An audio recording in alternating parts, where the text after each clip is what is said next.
Hello friends, in today's video, I'm gonna be walking through how to free up iPhone space.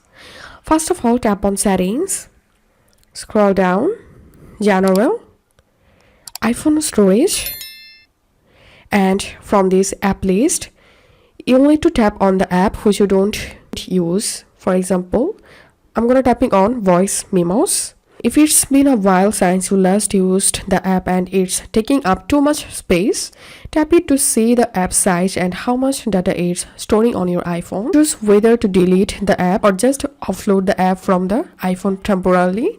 You can offload app or delete the app which you don't use. And the second solution is open your photos and delete your unwanted photos. So all you have to need to free up your iPhone space is delete unwanted files, folder, apps and photos from your iPhone.